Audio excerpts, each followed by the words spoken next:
please welcome Gerry Adams.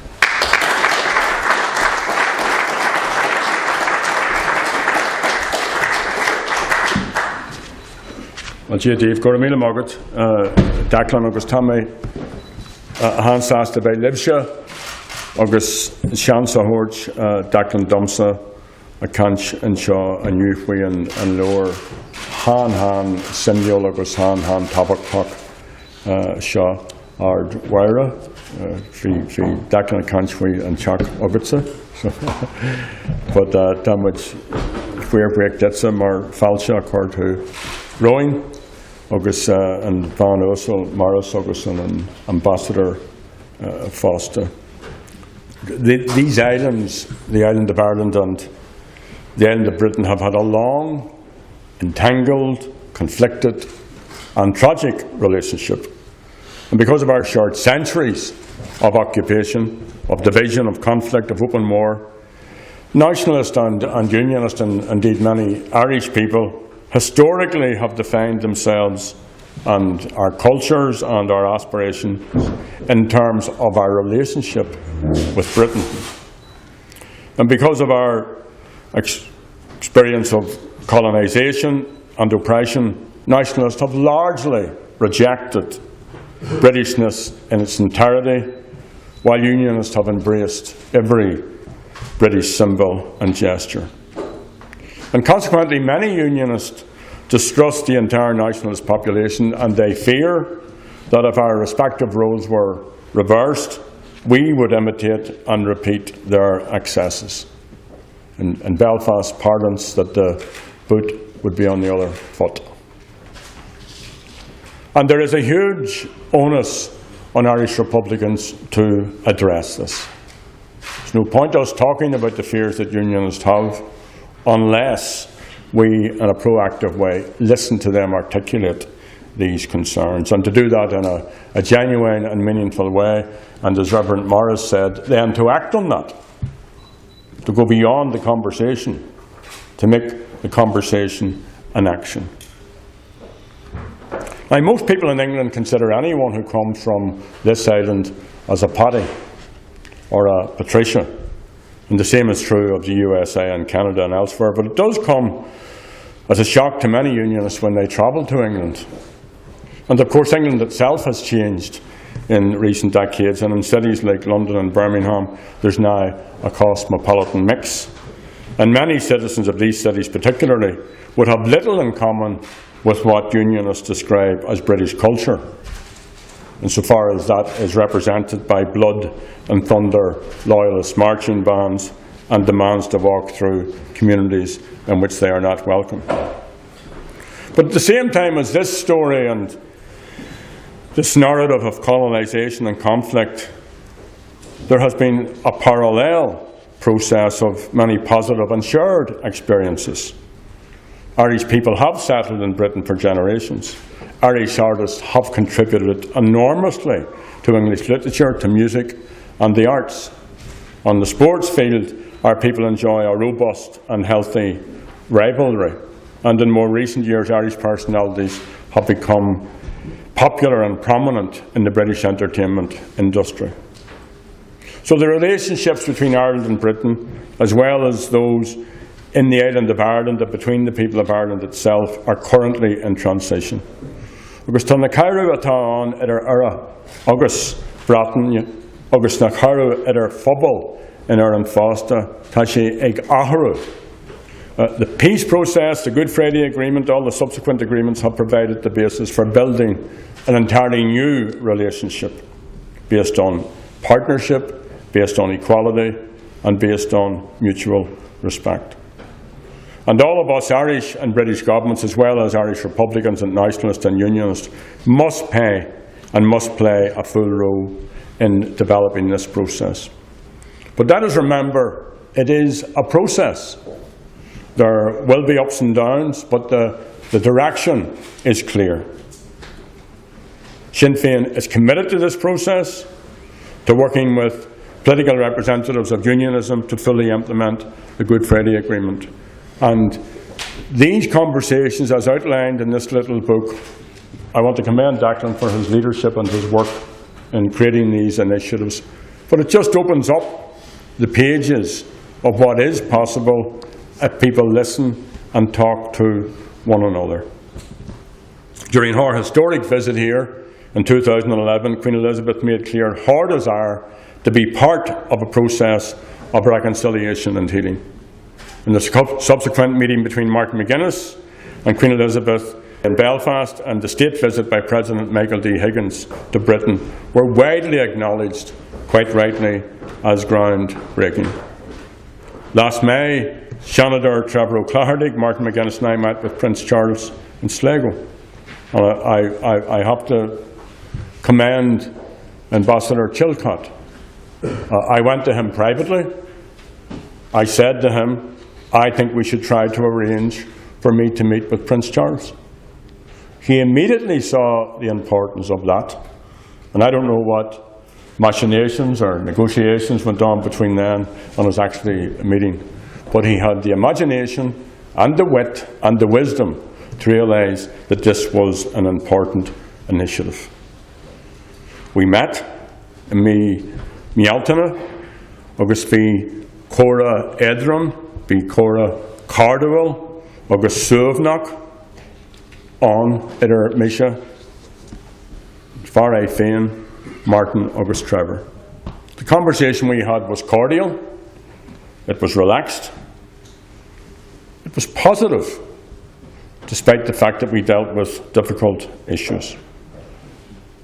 We acknowledge that Charles and his family had been hurt, that they suffered great loss at Mullaghmore by the actions of Irish Republicans. We spoke also of the hurt inflicted on our friends, on our neighbours, in our communities in Derry and Ballymurphy and Springhill, by the actions of the Parachute Regiment and other British Army regiments.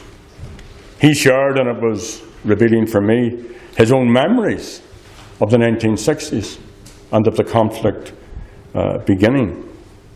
And it was obvious to me that he wanted to make a positive role in making conflict a thing of the past. Thankfully, no matter about the two awful, tragic killings in recent weeks, the conflict is over. Let there be no doubt about that. That some have the capacity to commit violent actions is one thing, but that the conflict is over is a matter of certainty. But the past is not another country. It does shape our lives, our politics, our present. And the sense of loss remains with families and with communities. And I'm mindful that this week, 2 of the disappeared were buried. And tomorrow in Cork, we reinter Thomas Kent, the remains of Thomas Kent, who was executed by the British in 1916. I also am very mindful that the ambassador's predecessor, Mr. Ewart Biggs, was killed by the IRA, by Republicans. And we clearly and obviously cannot undo this or these other events, but we can work, and we have a duty to work to ensure that they are never repeated. And we can work to reconcile ourselves to each other and to the past. We can build a future based on equality, based on respect, and based on inclusion. So the peace needs to be nurtured, it needs to be sustained, and it needs to be inclusive. And the resolve and responsibility of all leaders, not just political leaders, although they have a primary responsibility, but of all leaders, must be to ensure this, to ensure that no one else suffers as a result of conflict, that no other family is bereaved, that the experience of war and loss and injury is never repeated. Because that means we have to work together.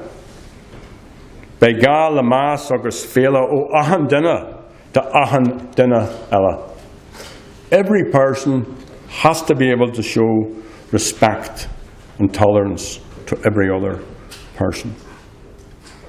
Now, the British government has a key role in encouraging and developing this process of healing and reconciliation.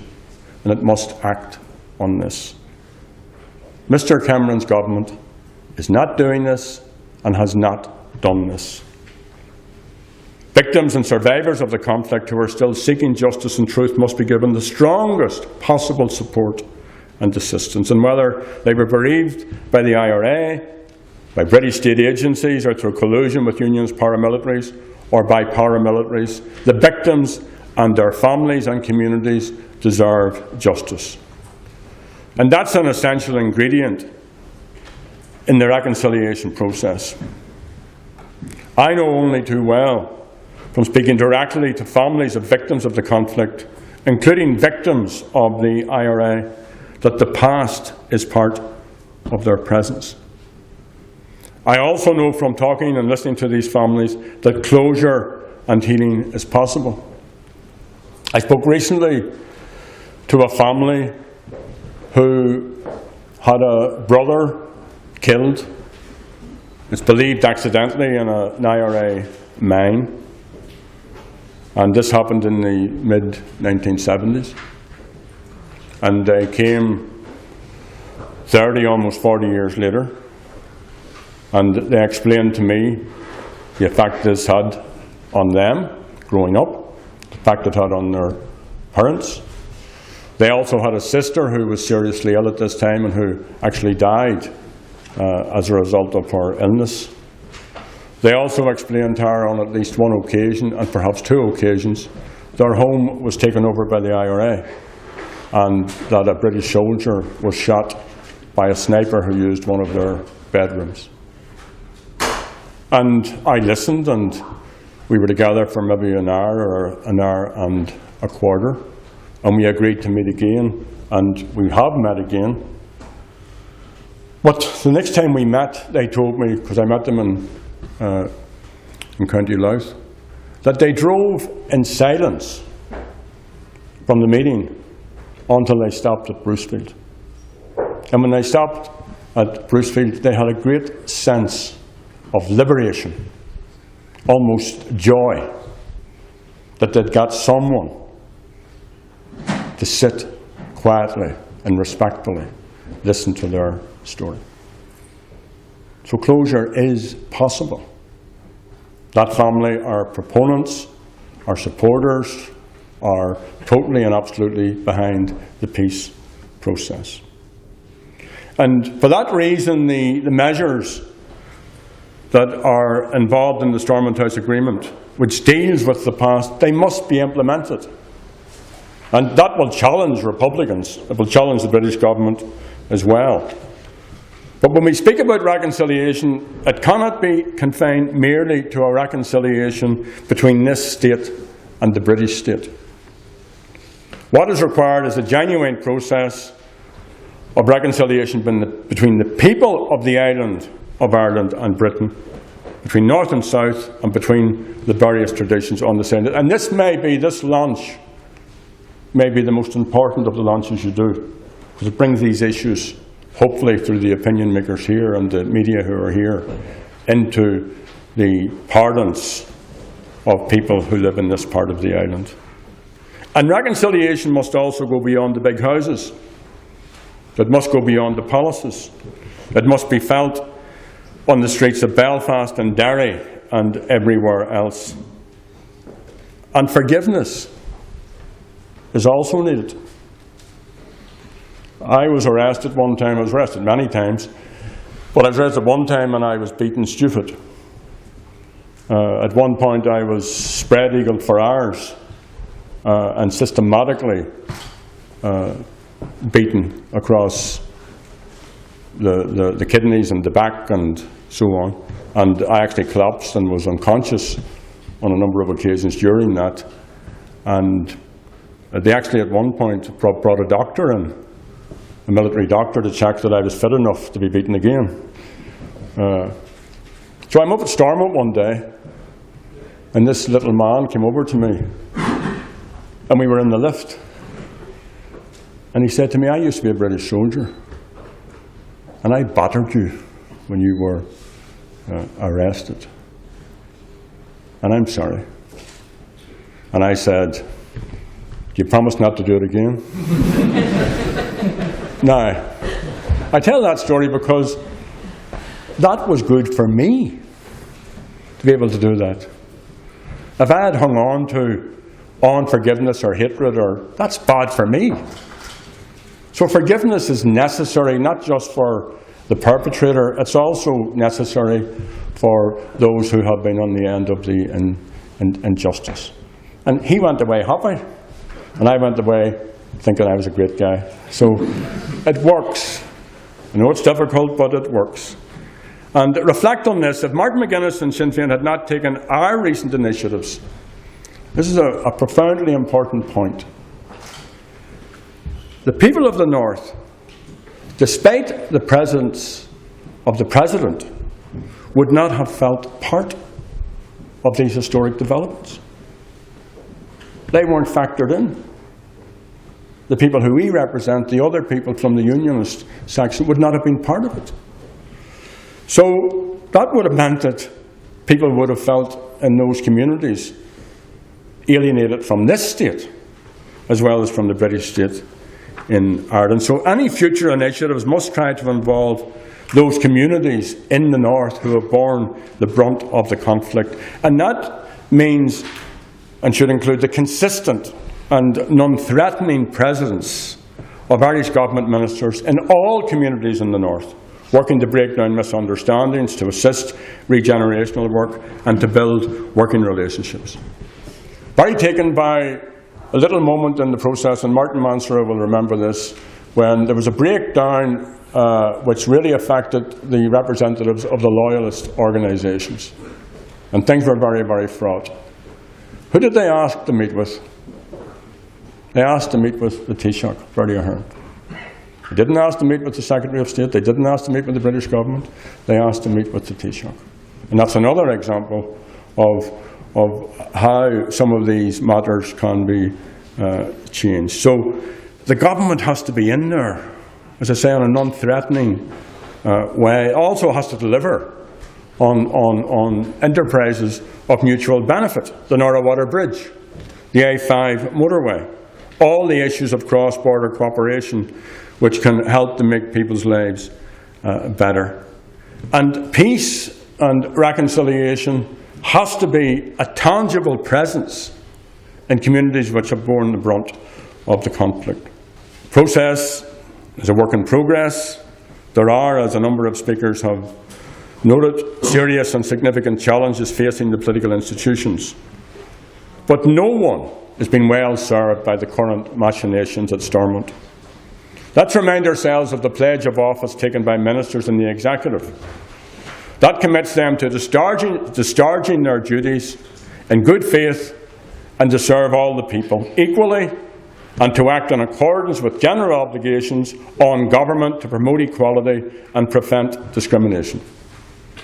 The Code of Conduct demands that ministers operate in a way conducive to promoting good community relationships and equality of treatment.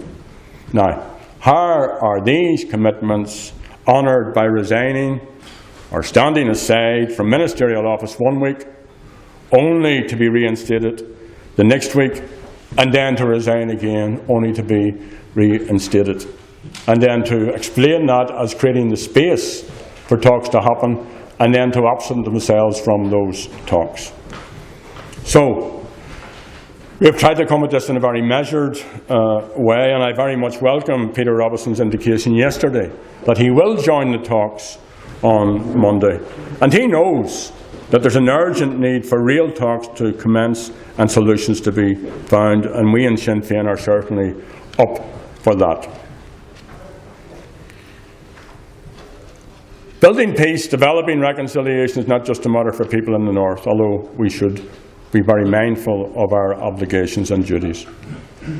But in the government here, in the opposition, and if I may say so, in the media, we need to deal with legacy issues in a way which takes all of us beyond invective. And there is a partitionist mindset here. We shouldn't shy away from this. In this state and in the policy-making sectors, in the government, in the permanent government, there's a thought process which is limited to 26 county terms. A recent, perhaps frivolous example of this was the Labour Minister, Aidan O'Riordan, tweeting his annoyance at the branding of a chicken product from Tyrone as Irish. He was protesting that this should be sold here. And so was Micheál Martin's call for the suspension of political institutions of the Good Friday Agreement and the Taoiseach support for the move to adjourn the Assembly. So policy decisions in this state on the economy, on planning, on health, education, on infrastructure need to broaden out, need to have an all-island context. I'll never be reconciled to the claim of an English government to have jurisdiction in my country. But I can be reconciled to unionism and unionists. I can be reconciled to loyalists. I can be reconciled to people who have a totally different view and people who may have been hurt by the actions of Republicans, who may have hurt Republicans or the communities from which we spring. And I believe fundamentally in what Wolfe Tone termed a cordial union between all our people. And I also firmly contend that those of us who want a united Ireland have a duty to stretch out, a duty to reach out, a duty to go further than anyone else. We also need to recognise that the united Ireland which may emerge may not be the one traditionally envisaged. It must be pluralist, inclusive and accommodating, of course. But orange is one of our national colours. There will be orange parades in a united Ireland. And I would appeal directly to the Orange Order to play its part in the peace process, to follow the example of Queen Elizabeth and Prince Charles. And I remind people of the words of Britain's King George on the 7th of June 1921. He said, "May this historic gathering be the prelude of a day in which Irish people, north and south, under one parliament or two, as these parliaments themselves may decide, shall work together in common love for Ireland upon the sure foundations of mutual justice and respect." So we Republicans need to be open, we need to be imaginative, we need to be accommodating in our approach to all of these issues. We must be open to listening to unionism about what they believe are the virtues of the union and what it offers to citizens. We need to look at what they mean by their sense of Britishness and be willing to explore and be open to new concepts. We need to look at ways in which the unionist people can be comfortable, can be secure, ways in which they will have real ownership in a new Ireland. And we need to be able to consider transitional arrangements which may mean, or could mean, continued devolution to Belfast within an all-Ireland structure. And while much of the history of our two islands has been marked by sadness and tragedy, we now have a unique opportunity to be the authors of a new, peaceful, hopeful and exciting chapter. You see, the future has not yet been written. So all the people of this island and the governments of these islands can write this together. Sinn Féin is up for that challenge. I know that others within unionism are up for that challenge as well. I know people within the British establishment are up for that challenge. So what we need to do is to deliver on the challenge. Go to Míle Mágaibh.